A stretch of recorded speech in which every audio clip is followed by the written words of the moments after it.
وآله الطيبين الطاهرين المعصومين الذين أذهب الله عنهم الرجس وطهرهم تطهيرا.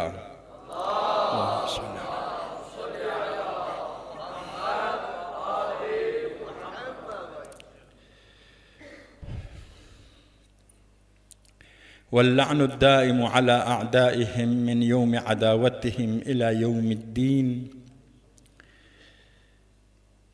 بسم الله الرحمن الرحیم. انا اعطیناک الکوثر. حبیب، ہم نے آپ کو خیر کثیر عطا کیا ہے.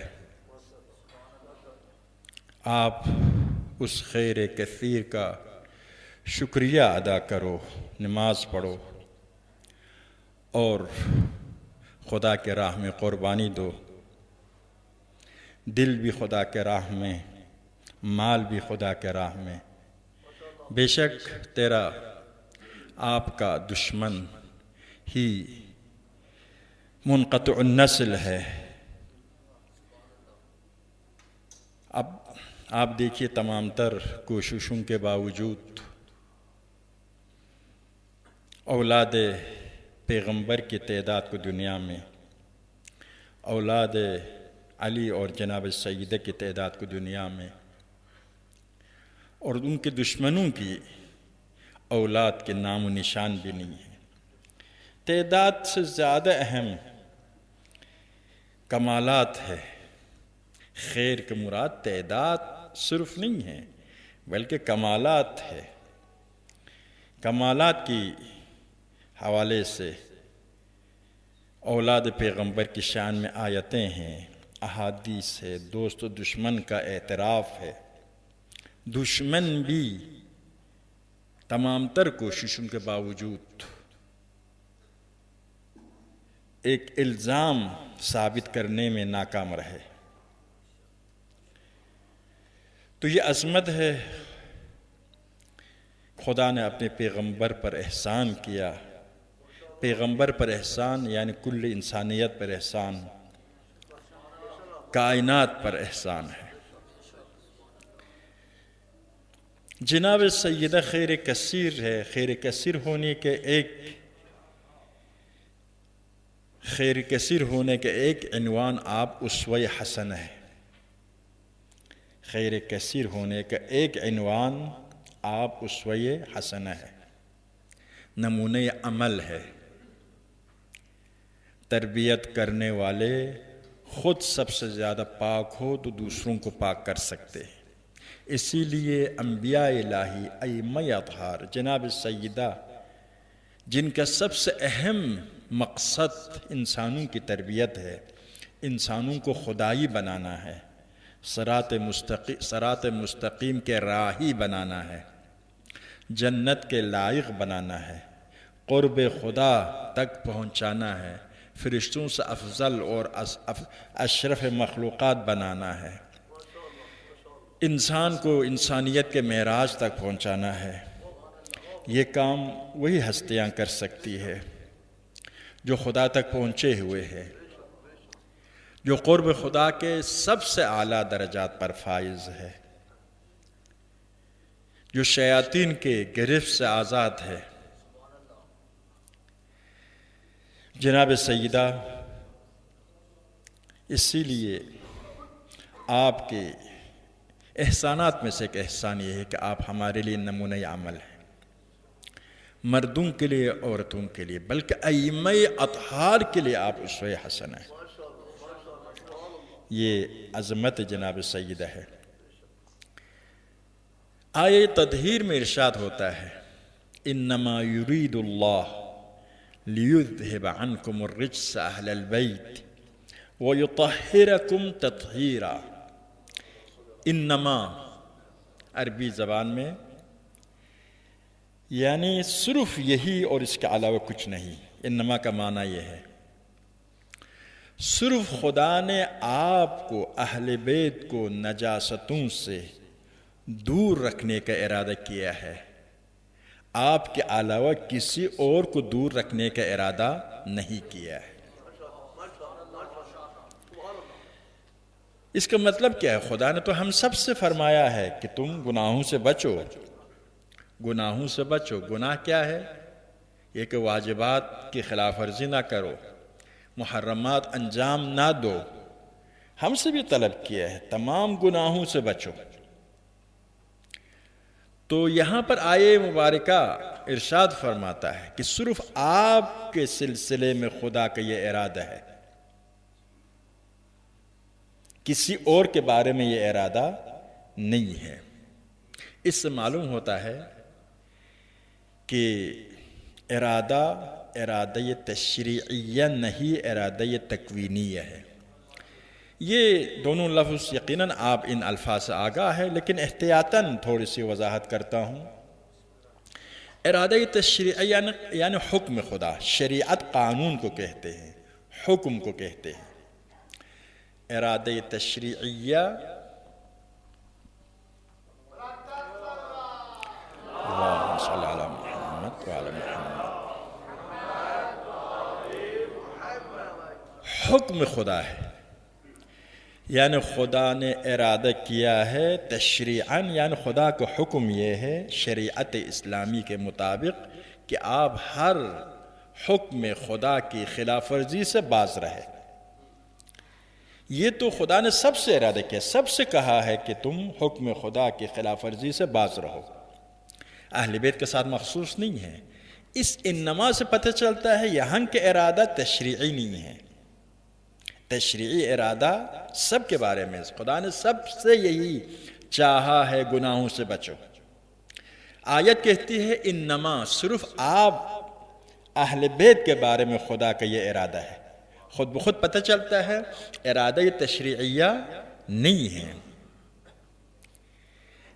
ارادہ سے مراد ارادہ تکوینیہ ہے، یعنی ایک ہوتا ہے خدا کا عمل کائنات میں، خدا خلق کرتا ہے، خدا سورج کو مشرق سے مغرب کی طرف لاتا ہے، یہ جو کچھ عالم حقیقت میں خدا عمل انجام دیتا ہے یہ ارادہ تکوینیہ ہے۔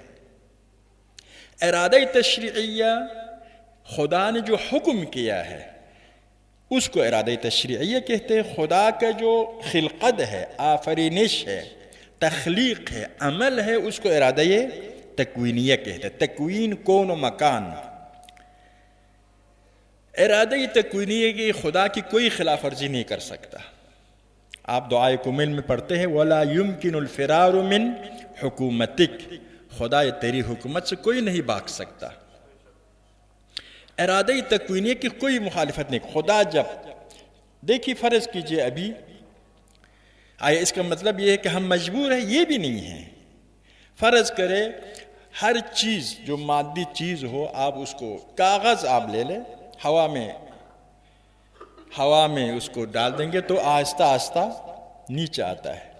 ایک بال بھی جب گرتا ہے تو نیچے آتا ہے آہستہ آہستہ، ہوا نہ چلے تو نیچے آتا ہے۔ زمین میں جو جاذبیت ہے، یہ قانون تکوینی الہی ہے۔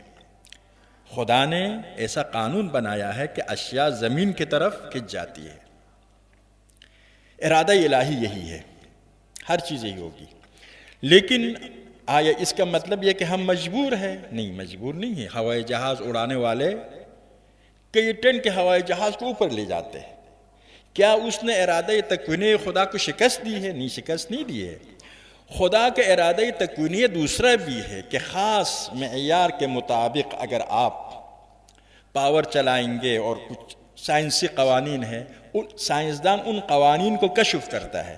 ارادہ تکوینی الہی کیا ہے؟ یہ ہے کہ ہر چیز زمین کی طرف آتی ہے، لیکن خاص مقدار میں ایندھن کے ذریعے اگر پاور کا استعمال ہو، یہ اوپر کی طرف جا سکتا ہے۔ یہ بھی الہی قانون ہے، یہ بھی الہی قانون ہے۔ یعنی ایک قانون کے گرفت سے نکل کر دوسرے قانون سے استفادہ کریں گے تو ایک قانون کی گرفت سے آپ نکل سکتے ہیں۔ ارادہ تکوینی الہی کیا ہے؟ آپ ڈاکٹر بنے یا انجینئر بنے یا خدا نخواستہ ایک ان پڑھ رہے، تشریع کے لحاظ سے خدا نے اجازت دی ہے۔ تکوینی کے لحاظ سے یہ ہے کہ آپ جس راستے کو اپنائیں گے اسی نتیجہ تک پہنچ جائے گا۔ آپ میڈیکل کالج میں جائیں گے، محنت کریں گے، ڈاکٹر بن جائیں گے۔ انجینئرنگ کالج میں جائیں گے، انجینئر بنیں گے۔ ایسے ہی کچھ نہیں کریں گے تو کچھ نہیں ہوگا۔ یہ دیکھیں ارادہ یہ تکوینی الہی ہے، جس راستے پر آپ چل پڑیں گے نتیجہ تک پہنچ جائیں گے، یہ ارادہ تکوینیہ ہے۔ لیکن آپ بے بس نہیں ہیں، ان خدا کے قوانین میں سے کسی ایک کو انتخاب کر سکتے کہ آدمی بیمار ہے، اوپر سے نیچے گرا، سر ٹوٹ گیا، خون بہہ رہا، اس کا قانون کیا ہے؟ خون بہہ رہا ہے تو اگر ایسے ہی بیٹھا خون بہتے بہتے مر جائے گا، یہ ارادہ تکوینی ہے، یعنی قانون الہی یہ ہے۔ اگر علاج کرے، خون بند کرے تو بچ جائے گا۔ تو دیکھیں یہ جو قوانین ہیں عالم میں، یہ ارادہ الہی ہے، تقدیرات الہی ہے، اسی کو ارادہ تکوینیہ کہتے ہیں۔ یعنی عالم حقیقت میں جو قوانین ہیں وہ ارادہ تکوینیہ ہے، یعنی خدا نے بنایا ہے یہ قوانین۔ اور شریعت میں، حکم شرعی میں جو قوانین ہیں اس کو ارادہ تشریعیہ کہتے ہیں۔ تو اہل بیت کو پاک رکھنے کا ارادہ کیا ہے، وہ ارادہ تکوینیہ ہے، یعنی خدا نے اہل بیت کو عصمت کا مقام عطا کیا ہے۔ اس عصمت کے مقام کی وجہ سے وہ ہر گناہ سے محفوظ رہ سکتے۔ مقام عصمت خدا نے ان کو عطا کیا ہے، اس مقام عصمت کی وجہ سے ہر گناہ سے وہ محفوظ رہیں گے۔ یہ ایک مقام ہے جو ان کو عطا کیا ہے، لیکن اس مقام کی وجہ سے وہ گناہ نہ کرنے پر مجبور نہیں ہیں۔ حضرت یوسف کی داستان آپ کے سامنے ہے، خدا کا نبی ہے، معصوم ہے، لیکن قرآن کہتا ہے کہ اگر معرفت خدا لولا ان رأى برہان ربہ، اگر برہان خدا کو یوسف نہ دیکھتا تو وہ گناہ کی طرف مائل ہو جاتا۔ تو میں زیادہ اس آیت پر گفتگو کرنا میرے مد نظر نہیں ہے، یہی عرض کرنا تھا کہ خدا نے ارادہ کر رکھا ہے کہ اہل بیت کو ہر گناہ سے محفوظ رکھے،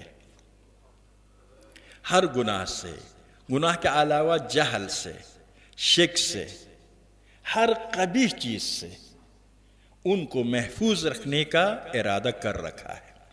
یہ ارادہ بھی صرف اہل بیت کے بارے میں ہے، کسی اور کے بارے میں نہیں ہے، کیونکہ یہ انسانیت کے مربی ہے۔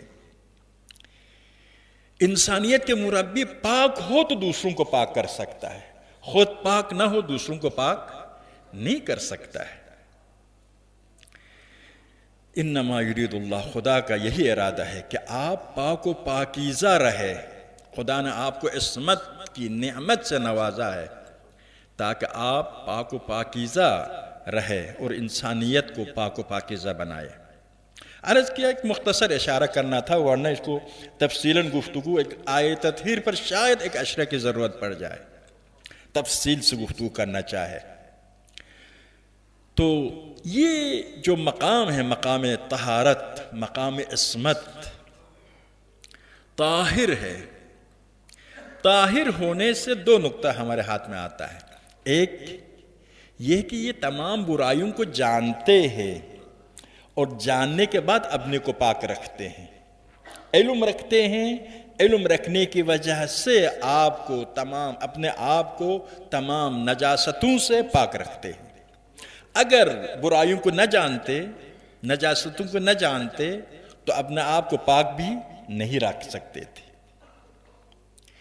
طہارت کا لازمہ یہ ہے ان کے پاس علم و معرفت، اور طہارت کا دوسرا لازمہ یہ ہے جب یہ طاہر و مطہر ہے، قرآن کو حقیقی معنوں میں یہ سمجھتے ہیں۔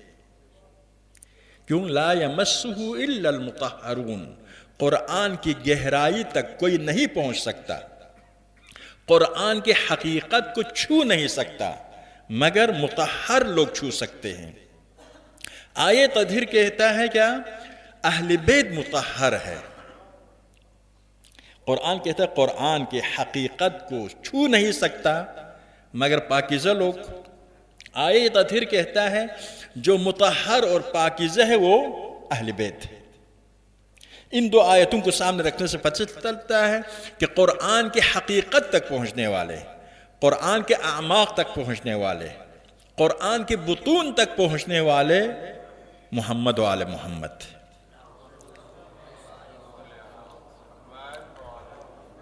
تو علم قرآن اہل بیت کے پاس سے، اور انہی علوم کی وجہ سے اہل بیت پاک و پاکیزہ ہے، معصوم ہے۔ فرض کیجئے ایک پانی آبی ہمارے جو پانی ہے صفائی اس میں صحیح نہیں ہے، ہم آسانی سے پی لیتے ہیں۔ اگر آپ مائکروسکوپ وغیرہ لا کر اس کو دیکھیں تو اندر کیڑے مکوڑے تیر رہے ہیں، پھر نہیں پی سکتے ہیں۔ جب دیکھیں گے اپنی آنکھوں سے، ابھی مجھے پتہ ہے، آپ کو بھی پتہ ہے، پانی میں صفائی نہیں ہے، بہت گڑبڑ ہے، اس کے باوجود پی سکتے کیونکہ نظر نہیں آتا ہے، ہمارا علم کمزور ہے۔ لیکن اگر اس وسیلے کے ذریعے، مائکروسکوپ کے ذریعے دیکھ لیا کہ کتنے کیڑے مکوڑے اندر، کتنے جراثیم اندر گھوم رہے ہیں، تو پھر نہیں پی سکتے۔ تو ایک اہم وجہ عصمت کا انہیں کے علم و معرفت ہے، علم کے اس اعلیٰ درجہ تک پہنچے ہیں کہ قبائح سے، برائیوں سے اجتناب کرتے ہیں۔ انسان کے پاس علم حاصل کرنے کے ذریعہ کئی ہے، ایک آپ کے ہوا سے پنجگانہ ہے، علم حاصل کرنے کے ذریعہ ہے۔ سردی، گرمی، اچھی آواز، بری آواز، حسن، قبیح منظر، اچھی آواز، مزیدار چیز، بے مزے چیز، یہ ہوا سے پنجگانے کے ذریعے آپ احساس کرتے ہیں۔ گرمی، سردی، آپ دیکھیں علم حاصل کرنے کے ایک ذریعہ ہوا سے پنجگانہ ہے جو حیوانات کے پاس بھی ہے۔ بعض ہوا سے پنجگانہ میں حیوانات ہم سے آگے ہیں، آپ عقاب کی نگاہوں کو دیکھیں، زمین پر چھوٹی سی چیز اس کو نظر آتی ہے۔ ہم ہوائی جہاز میں دیکھنا چاہے تو دوربین کی ضرورت پڑے گی، لیکن وہ آسانی سے دیکھ لیتا ہے۔ چونٹی کو دیکھے، اپنی کھانے کی خوشبو، بدبو جو بھی ہو، دور سے سنتی ہے۔ پشے کہا جاتا ہے 50 میٹر سے وہ خون کا احساس ہوتا ہے، بو آتی ہے، وہ ڈھونڈتے نہیں نکلتا ہے انسانی خون کا۔ پشا کہہ رہا ہوں، مچھر جو ہے، فارسی لفظ سے پشا۔ تو عرض یہ کر رہا تھا کہ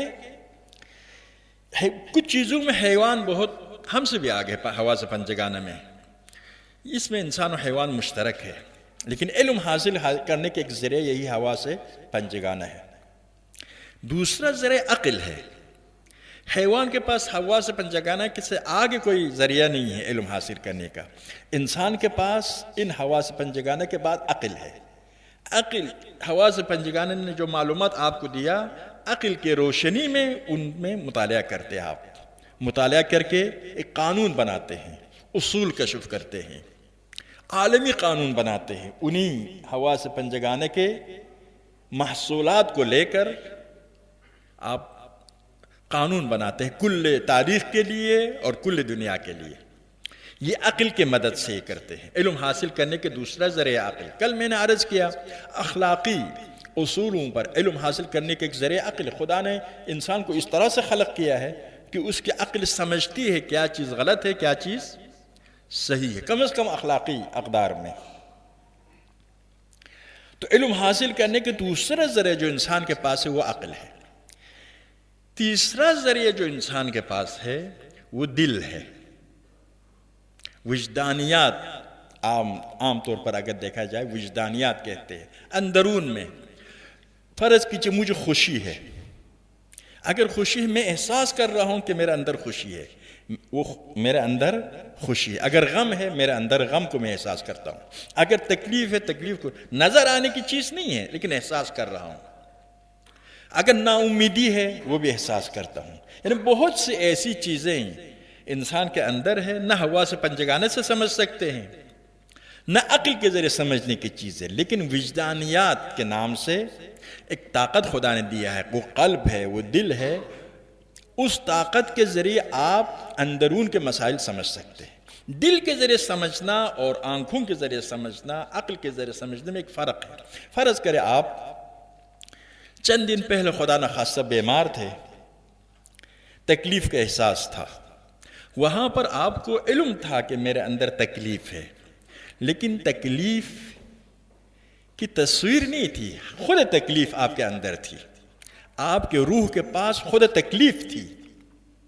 ابھی صحتیاب ہو گئے، ٹھیک ہو گئے، تو پھر اس تکلیف کے بارے میں سوچے، آپ کے روح کے پاس اب وہ تکلیف نہیں ہے، تکلیف کی تصویر ہے۔ کسی مزیدار چیز کو جب کھاتے ہیں خود مزہ آپ کی روح کے پاس ہے، لیکن کھانے کے بعد جب اس کے بارے میں سوچتے ہیں تو اس کی تصویر آپ کے روح کے پاس ہے، خود نہیں ہے۔ تو دو قسم کے علم ہیں، ایک علم یہ ہے کہ آپ کے روح کے پاس تصویر آتی ہے، تصویر کے ذریعے اس چیز کے بارے میں علم حاصل کرتے ہیں۔ ایک دفعہ وہ حقیقت آپ کے پاس آتی ہے، آپ کے روح کے پاس وہ حقیقت، اس کو علم قلبی، علم حضوری، علم شہودی کہتے ہیں۔ یہ علم حاصل کرنے کے دو راستہ ہے، تین راستہ ہے لیکن دو قسم کے علم ہیں۔ ایک علم آپ کے روح کے پاس تصویر آتی ہے شے کی، دوسرے میں آپ کی روح کے پاس شے کی تصویر نہیں آتی، خود وہ شے جس کو آپ جاننا چاہتے وہ خود آتی ہے۔ خدا پر علم حاصل کرنے کی بھی یہی تین راستہ ہے۔ حواس پنجگانہ کے ذریعے دیکھیے، ڈاکٹر ہے، ابھی جدید سائنس نے انسان کے آنکھوں کا مطالعہ کیا ہے، لاکھوں سیلز مل کر ایسا تعاون کرتے کئی مرحلے میں کہ آپ آخر میں جا کر تصویر کو رنگین ٹی وی کی شکل میں دیکھ سکتے ہیں۔ ایسا ہے نا، لاکھوں سیلز تعاون کرتے ہیں، عجیب و غریب ایک عالم ہے تعاون کے۔ اس کو دیکھ کر یہ آپ کے حواس پنجگانہ کے ذریعے حقیقت کو پاتے ہیں، پھر عقل کہتی ہے اتنے سسٹم، پیچیدہ سسٹم خود بخود تو وجود میں نہیں آ سکتا، بس کسی خالق نے ایسا سسٹم وجود میں لایا ہے۔ عقل کے مدد سے دیکھیں ہر شے آیت اللہ ہے، ہر شے آیت اللہ ان خدا کی نشانی ہے۔ اس عالم میں ہر شے خدا کی نشانی ہے، ہر شے خدا کی نشانی ہے، ہر شے امتحان کا ذریعہ ہے، ہر شے شکر کا ذریعہ ہے۔ ان حقائق کی قدردانی کی ضرورت ہے۔ مولا دیکھیے مچھر کے بارے میں کتنی گفتگو کرتے ہیں نہج بلاغہ میں، خدا کی نشانی کے طور پر، مور کے بارے میں، چمگادڑ کے بارے میں۔ تو عرض یہ کر رہا تھا کہ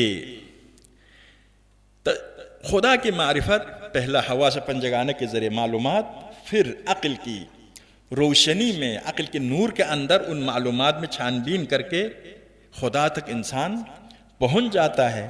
اب حیوانات کے پاس یہ صلاحیت نہیں، عقل نہیں ہے۔ اور دوسرا راستہ بھی انسان کے پاس ہے، وہ دل کا راستہ۔ اس دل کا راستہ کے ایک شروعات انسان کو پیدائشی طور پر خدا نے دیا ہے، وہ فطرت الہی ہے۔ فطرت الہی ہے کہ اگر انسان کی غلط تربیت نہ ہو تو اس کے الہی فطرت کے ذریعے وہ خدا تک پہنچ جائے گا۔ غلط تربیت، غلط ماحول، غلط خواہشات، مادیات میں غرق ہونے سے فطرت دب جاتی ہے، ختم ہو جاتی ہے۔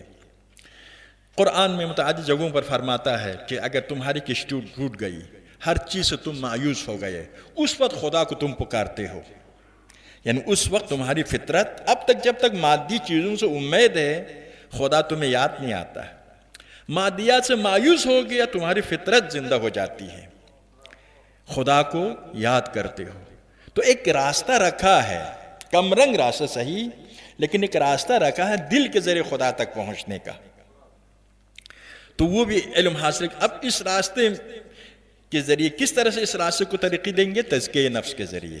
تزکیہ نفس وہ راستہ ہے جس کے ذریعے انسان اپنے فطرت خدا شناسی، خدا خواہی، عشق خدا کی فطرت کو روز بروز ترقی دے کر اس مقام تک پہنچ سکتے ہیں۔ انبیاء الہی ائمہ اطہار نے خدا کو تینوں راستے سے خدا کی تعریف کی ہے، خدا کی حقیقت بیان کی ہے، خدا تک پہنچے ہیں۔ مولا امیر المومنین آپ دیکھیے، پیغمبر پر وحی ہوتے ہوئے علی نے سنا ہے، یا رسول اللہ میں آواز سن رہا ہوں۔ فرمایا علی، آپ جو کچھ میں دیکھتا ہوں آپ دیکھ سکتے ہیں، جو کچھ میں سن سکتا ہوں آپ سن سکتے ہیں، لیکن آپ وصی ہے، نبی نہیں۔ پیغمبر پر وحی ہوتے ہوئے علی نے فرشتے کی آواز سنی۔ قیامت کے بارے میں فرمایا اگر پردے ہٹ جائے علی کے علم میں اضافہ نہیں ہوگا۔ لو کشف الغطا لمزدت یقینا، پردے ہٹ جائے میرے یقین میں اضافہ نہیں ہوگا۔ یعنی آپ آنکھوں سے دیکھے قیامت کو جتنا یقین آتا ہے، کہتے ہیں ابھی میرے پاس وہ یقین ہے۔ یعنی وہ یقین کس کو سن کے ہے؟ یعنی دل سے اس حقیقت تک پہنچا ہے، صرف نشانیاں نہیں ہیں۔ اور تیسرا معرفت خدا کے بارے میں علی نے کیا فرمایا؟ میں کس طرح سے عبادت کروں اس خدا کی جس کو میں نے نہیں دیکھا ہو. ولیکن رأتہ القلوب بحقائق الایمان، ان آنکھوں نے نہیں دیکھا لیکن دل کے آنکھ نے ایمان کی حقیقت سے خدا کی زیارت کی. یعنی ڈائریکٹ عقل کے ذریعے آپ نشانیوں کو پہچان سکتے ہیں، دل کے ذریعے ڈائریکٹ خدا سے رابطہ ہوتا ہے. اصل ملاقات کا مطلب کیا ہے؟ روحوں کا ارتباط ہے.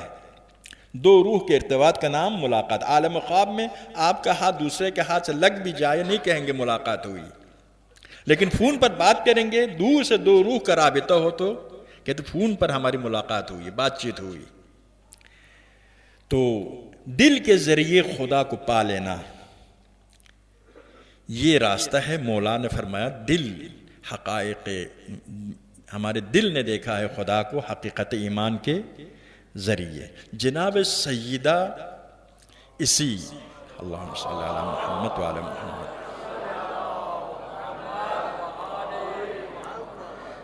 علی کے بعد درسگاہ نبوت، درسگاہ الہی کی دوسری عظیم ہستی جناب سیدہ ہے. علم کے عاشق.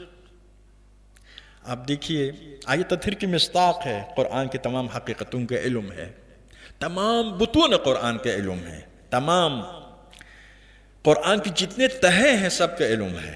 اس کے علاوہ اتنی مشتاق علم ہے کہ جہاں آپ نہیں جاتی تھی پردے کے خیال رکھتے ہوئے، وہاں پر میرے خیال میں جب مسجد میں جب پیغمبر ہوتے تھے جناب سیدہ کی دولت سرا تک آواز پہنچ جاتی تھی. مسجد چھوٹی سی تھی، لیکن جہاں پیغمبر باہر ہوتے تھے امام حسن مجتبیٰ کو بھیجتی تھی، جو کچھ رسول نے بیان فرمایا مجھے آ کر بتاؤ.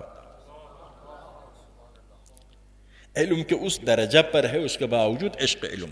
ایک دفعہ ایک عورت آئی کسی مسئلے کے لیے، تو آپ نے حدیث ڈھونڈنا شروع کیا. حدیث کسی کپڑے کے اندر کاغذات جمع رکھا تھا، نہیں ملا اتفاق سے.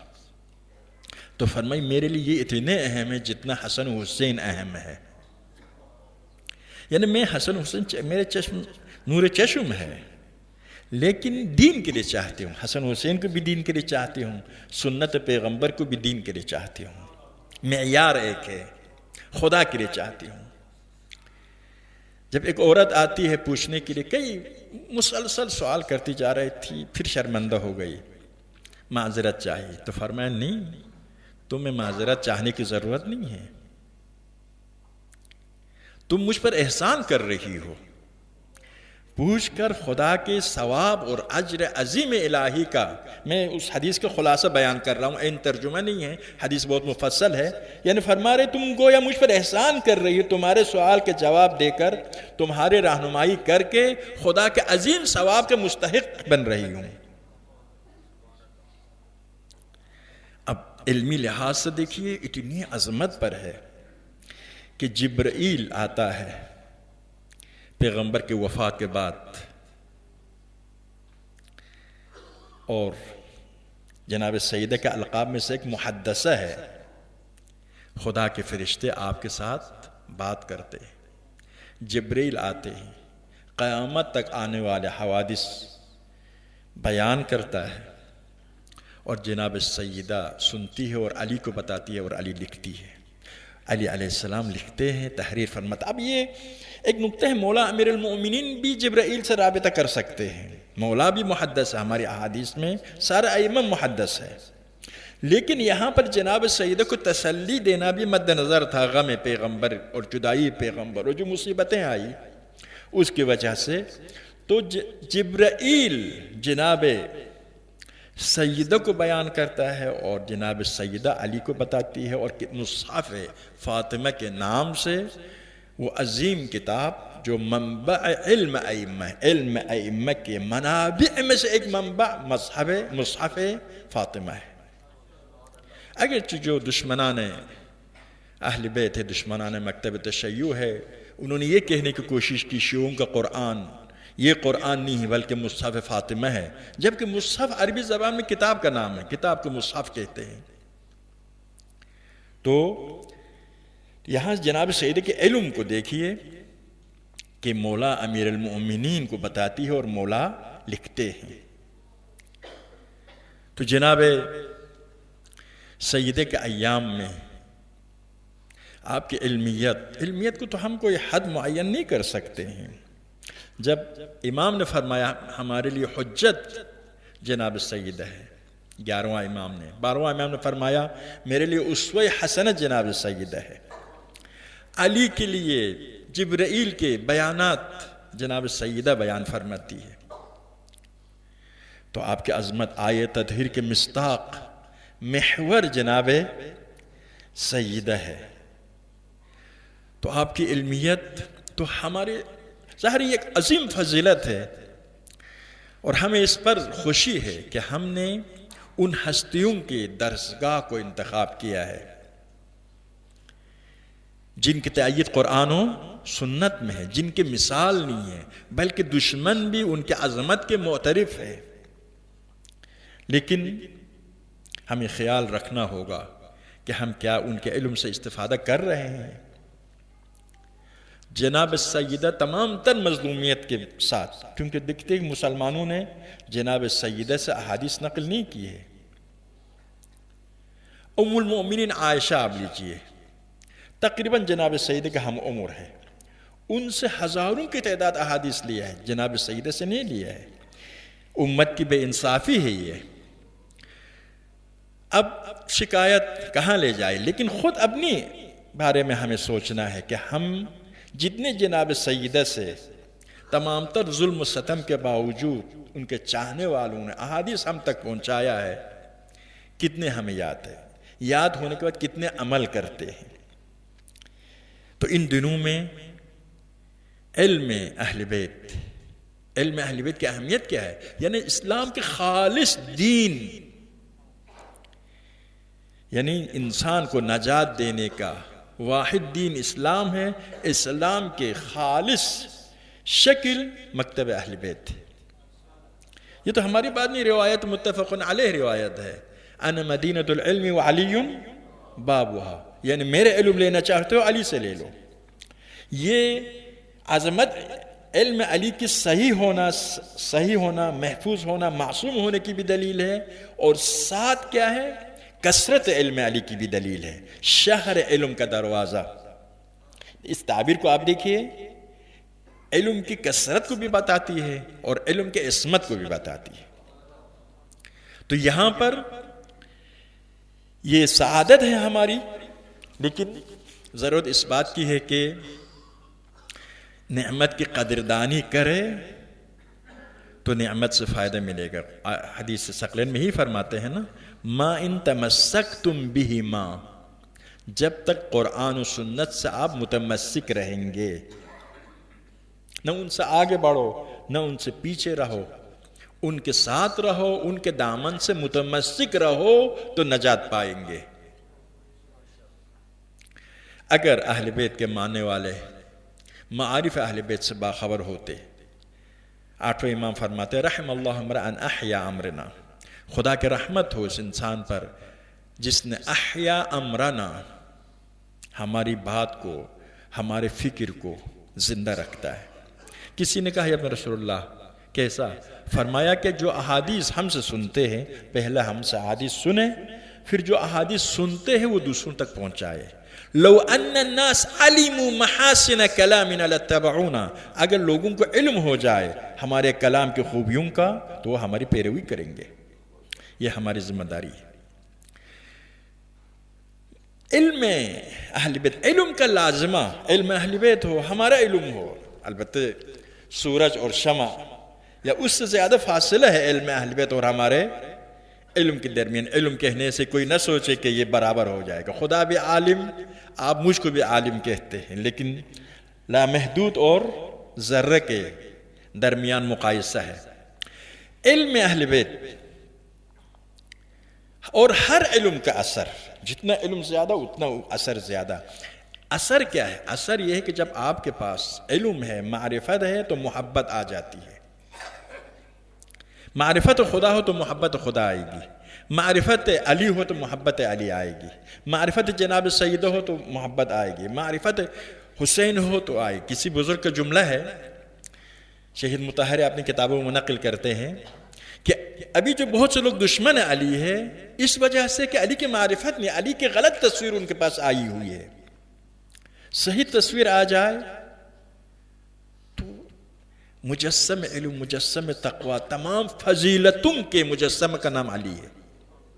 کیسے انسان ہو، شقی نہ ہو، انسانیت کچھ خوشبو اس کے اندر ہو، علی کا عاشق ہو جائے گا۔ علی کی کیوں تصویر نہیں آئی؟ ایک دشمنوں کی، شیاطین کی سازش کی وجہ سے، دوسرا ہماری کوتاہی کی وجہ سے۔ مشہور جملہ ہے نا، الاسلام محجوب، سید جمال الدین افغانی کی جملہ ہے، الاسلام محجوب بالمسلمین، اسلام مسلمانوں کی وجہ سے حجاب میں ہے۔ مسلمان پردے کی شکل میں اسلام کے اوپر پڑا ہے اور اسلام کی خوبیاں لوگوں کو نظر نہیں آتی ہے۔ یہ حقیقت زیادہ تر ہمارے حوالے سے، اہل بیت ہم جیسے لوگوں کے پردے میں ان کی نورانیت بند کیا ہے، ان کی نور نظر نہیں آتا ہے لوگوں کو، ان کے تمام فضائل کے راہ میں مجھ جیسا آدمی رکاوٹ۔ جب ہماری مسجدوں کو ویران دیکھیں گے، ہمارے مدارس کو بے جان دیکھیں گے، ہمارے کردار میں وہ حسن نہیں دیکھیں گے، ہمارے لوگوں کے پاس علم نہیں ہے، مذہب کے پیغام نہیں پہنچا سکتے ہیں، تو اہل بیت تک لوگ کیسے پہنچیں گے؟ کسی سکول کے بارے میں، کالج کے بارے میں، یونیورسٹی کے بارے میں اگر جاننا چاہتے ہیں کہ یہ اچھا ہے، یعنی اپنے بچے کو اس میں داخلے دینے کے لیے، وہاں کے طالب علموں کو دیکھتے ہیں۔ طالب علم نالائق ہو تو پھر اس یونیورسٹی یا کالج میں لوگ اپنا بچہ داخل نہیں کریں گے۔ ہم بس اوقات حجاب ہے، قیامت کے دن شرمندہ نہ ہو۔ امام چاروں فرماتے ہیں، اشد الناس حسرۃ یوم القیامہ من وصف عدلا ثم خالفا۔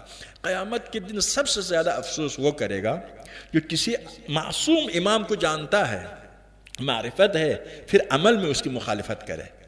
جو نہیں پہنچا ہے تو چلو جہنمی ہے جو کچھ ہے، لیکن جو پہنچ گیا ہے، امام کی معرفت ہو گئی، اس کے باوجود عمل نہ کرے تو بہت افسوس کرتا ہے۔ موقع میں نے ہاتھ سے جانے دیا۔ تو یہ علم کا لازمہ محبت ہے۔ آپ معرفت اسلام دے، خود بخود محبت اسلام، معرفت تشیع دے دے، خود بخود محبت تشیع، معرفت اہل بیت دے دے، خود بخود اہل بیت سے محبت کریں گے۔ علم کا لازمہ محبت، محبت خدا، خدا کی معرفت۔ علی کتنے چہتے انسان ہیں، اس لفظ میں بھی وہ مزہ محسوس کرتے ہیں نا، جب ہم علی کے لفظ بولتے ہیں لذت محسوس کرتے ہیں۔ علی مظہر جمال خدا ہے، خدا کے لفظ سن کر اس سے زیادہ لذت محسوس کرنا چاہیے، لیکن میں نے خدا کو اس طریقے سے پیش نہیں کیا۔ علی مظہر جمال خدا ہے، مظہر جلال خدا ہے۔ خود فرماتے ہیں، میرے لیے فخر کے لیے اتنا کافی کہ تو میرا رب ہے۔ تو یہ تصویر جو پیش کر رہے ہیں بہت اہم ہوتا ہے۔ تصویر صحیح پیش کرنے کے لیے علم کی ضرورت ہے، علم کے بعد محبت، علم کے بعد خلوص بھی آتا ہے۔ محبت جب دل میں ہو تو خلوص خود۔ آپ اپنے بچوں کو کے لیے خدمت کرتے ہیں، کماتے ہیں، محنت کرتے ہیں، پھر احسان نہیں جتاتے ہیں، بھئی میں نے تمہارے لیے یہ کیا وہ کیا۔ مرتے دم تک تمنا ہوتی زیادہ سے زیادہ بچوں کے لیے کمائے۔ خلوص ہی خلوص ہوتا ہے نا۔ بچوں کے ساتھ خلوص کیوں ہوتا ہے؟ محبت کی وجہ سے۔ اگر دل میں محبت خدا، پیغمبر، اہل بیت ہو تو وہاں پر خلوص ہی خلوص ہوتا ہے، ریاکاری نہیں ہوتی، منافقت نہیں ہوتی، دکھاوا نہیں ہوتا ہے۔ ہم دیکھیں عزاداری میں یا گریوں میں، آپ دیکھیے جو جناب شیخ جعفر ششتری کی جملہ ہے، میں نے اپنے اعمال کو دیکھا، کسی عمل کو نجات دینے والا نہیں پایا۔ ظاہر ہے اس کی وجہ کہ حدیث میں ہے ایک عمل خدا کے درگاہ میں مقبول ہو جائے تو آپ جنتی ہے، ایک عمل مقبول ہو جائے۔ وجہ یہ ہے کہ ان اعمال میں ریا کا خطرہ ہوتا ہے۔ میں کوئی بھی عمل کروں ریا کا خطرہ ہوتا ہے، لیکن رونے میں جو ہوتا ہے ظاہر ہے ریا نہیں ہوتا اس میں، خود بخود آنسو نکلتا ہے. آنکھیں آپ کے اختیار میں نہیں ہے. ریا سے کوئی نہیں رو سکتا. تو یہ خلوص محبت کا نتیجہ خلوص ہے. محبت کا نتیجہ عمل ہے. علم کے نتیجے بھی عمل ہے. آپ دنیا کے کام کرتے کیونکہ جانتے ہیں فائدہ ہے. تو یہ اگر ہمیں معرفت اہل بیت ہو، معرفت جناب السیدہ ہو، تو عمل اس کا لازمہ ہے، محبت اس کا لازمہ ہے، اخلاص اس کا لازمہ ہے، مشکلات کو برداشت کرنا اس کا لازمہ ہے، مصائب کو تحمل کرنا اس کا لازمہ ہے، شجاعت اس کا لازمہ ہے.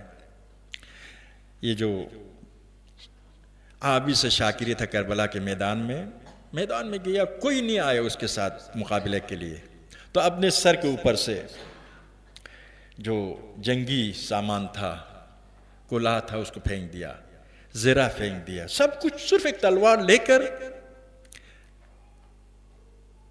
حملہ کرنے لگا سنکڑوں پر. کسی نے کہا پاگل ہو گئے تم، ایک آدمی ہو اور دفاع کے سارے سامان چھوڑ چکے ہو اور حملہ کرتے ہو سنکڑوں پر. کہا کہ نہیں، پاگل نہیں ہوں، عشق حسین نے مجھ کو پاگل کر دیا ہے. یہی دیکھیں اب معرفت ہے. امام حسین کربلا کے میدان میں ان حالات میں جب زمین پر آئے تو کیا جملہ تھا آپ کا؟ رضا بقضائک تسلیما لامرک لا معبود سواک. خدایا راضی ہوں تیرے فیصلے پر، تیرے علاوہ میرے کوئی اور معبود نہیں ہے، تیرے حکم کے سامنے سر تسلیم خم کرتا ہوں. جناب سیدہ، جناب شہزادی، آپ دیکھیے، یعنی تاریخ کی سب سے بڑی مصیبت آپ کہہ سکتے ہیں. حسین سے بڑھ کے جناب سیدہ کی مصیبت کیوں؟ جناب شہزادی کی مصیبت کیوں؟ ایک خاتون ہے، شہزادی ہے، اس کے دل کے جذبات مردوں سے کہیں زیادہ ہوتا ہے. یہ فطرت الہی ہے. اور پھر یعنی 18 عزیزوں کی شہادت، آخر میں عظیم ترین ہستی کی شہادت، اور کس انداز میں شہادت آپ نے دیکھا ہے. اس کے باوجود اٹھاتی ہے جس میں حسین کو خدایا قبول فرما اس قربانی کو. یہ وہ معرفت ہے.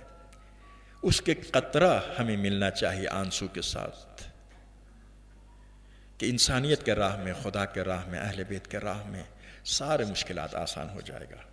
لیکن اس قطرے کے لیے معرفت کی ضرورت ہے، اتباع کی ضرورت ہے. درود پر محمد و آل محمد پر. اللہم صلی اللہ علیہ وسلم.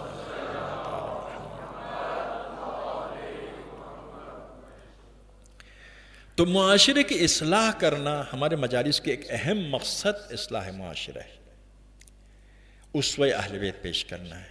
اس میں پہلا قدم علمی قدم ہے. ہمارے اہل بیت اور پیغمبر خدا اور اہل بیت کی عظمت کی شروع علم سے ہے. تمام خوبیاں اعلیٰ شکل میں ان ہستیوں کے اندر ہے، لیکن شروع علم سے ہے. علم و معرفت ہو تو خوبیوں کو اپنا سکتے. تو یہی ہمارے لیے اسوہ ہے. جناب سیدہ ہمارے لیے اسوہ ہے.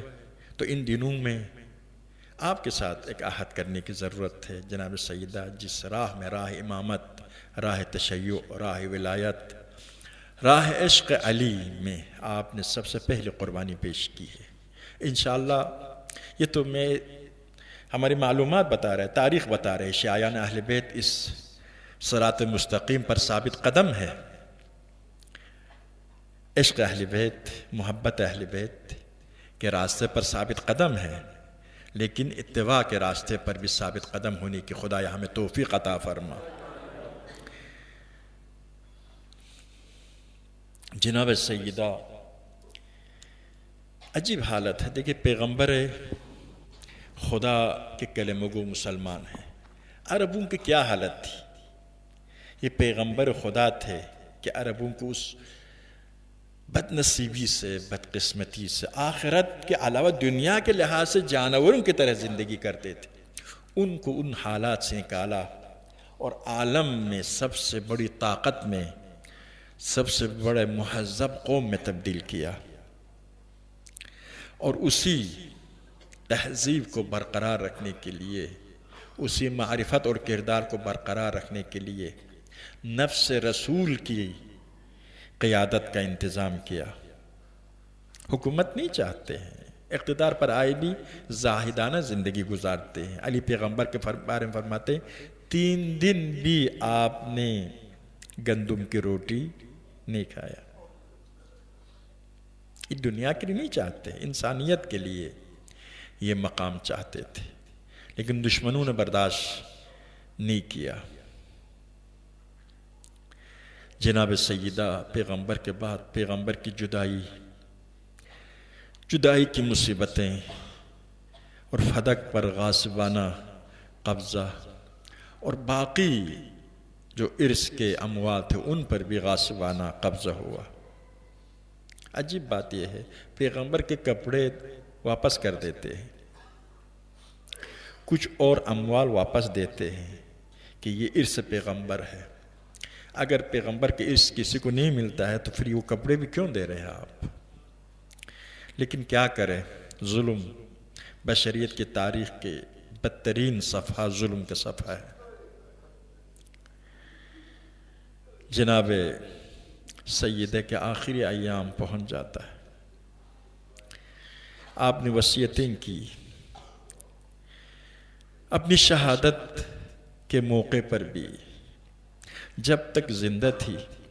دیکھیے جناب سیدہ کے بارے میں ہے نا کہ آپ جب عبداللہ مکتوم کے ساتھ پیغمبر آئے، آپ اندرون میں تشریف لے گئی، لیکن اب جب حق کے حمایت کا موقع آتا ہے بڑے مجمع میں جاتی ہے، حق سے حمایت کرنے کا موقع آتا ہے، حسنین کے دست مبارک تھام کر انصار کے ایک ایک کے گھر تک جاتی ہے۔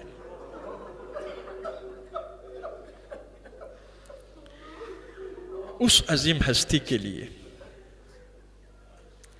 اب جناب سیدہ کے آخری لمحات پہنچ جاتا ہے، علی سے وصیتیں کرتی ہے، یا علی میرے جنازے پر ان لوگوں کا آنے نہ دینا، یا علی رات کے تاریکی میں مجھے دفن کرنا، یا علی رات کے تاریکی میں مجھے غسل دینا، کفن پہنانا، یا علی میرے بچوں کا خیال رکھنا، آواز بلند نہ کرنا، امامہ سے شادی کرے تاکہ میرے بچوں پر زیادہ رحم کرے، زیادہ محبت کرے۔ وصیتیں کرتی جا رہی ہے۔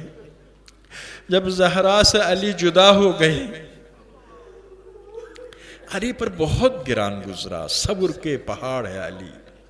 ایسا ہی مصنف جرداغ نے لکھا ہے کہ اگر آپ کسی برتن میں پانی ہو، ایک کنکر اس میں پھینک دیں گے، پانی میں تلاطم ہوتا ہے۔ کسی بڑے برتن میں اگر حوض میں پانی ہو، ایک بڑا پتھر اس میں پھینک دیں گے، حوض کے پانی میں تلاطم آتا ہے۔ اگر ایک سمندر میں کسی پہاڑ کو ڈال دیں گے، سمندر کے پانی میں تلاطم آتا ہے۔ علی صبر کے اتنے بڑے سمندر تھے، کوئی چیز اس میں تلاطم پیدا نہیں کر سکتا تھا، لیکن ایک ایسا موقع آتا ہے کہ علی کے صبر میں بھی تلاطم ہوتا ہے۔ جب جناب سیدہ کو لے گئے، دفن کرنے لگے، یا رسول اللہ میں نے آپ کی امانت واپس کر دی، آپ کی امانت واپس کر دی۔ بعض روایات کے مطابق آواز آئی، اے علی جب میں نے امانت آپ کے حوالہ کی تھی صحیح و سالم تھی۔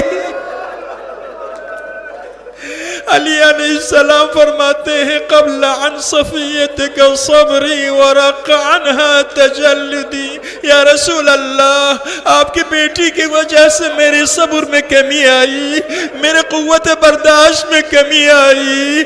علی جیسی ہستی فرما رہے ہیں میرے صبر میں کمی آئی، وہ کون سی بات ہے؟ علماء کہتے ہیں کسی غیرت مند انسان کے لیے سب سے بڑی مصیبت یہ ہے کہ اس کے ناموس پر غیر تعزیہ نہ اٹھائے۔ یہ ایک ایسی مصیبت تھی جو علی جیسے کہ صبر کے سمندر میں تلاطم آیا۔ یا رسول اللہ آپ کی بیٹی کی وجہ سے میرے صبر میں کمی آئی، امت نے وفا نہیں کی، آپ کی بیٹی بحیا بیٹی ہے، آپ کو نہیں بتائے گی، آپ اصرار کر کے پوچھئے امت نے کیا کیا ظلم کیا۔ علی مرتضیٰ کے صبر میں کمی آئی. سلام ہو سید سجاد پر، سلام ہو سید سجاد پر. آپ نے کیا دیکھا، کیا مناظر دیکھا. سیدانیوں پر بار بار تازیانہ اٹھتے ہوئے دیکھا.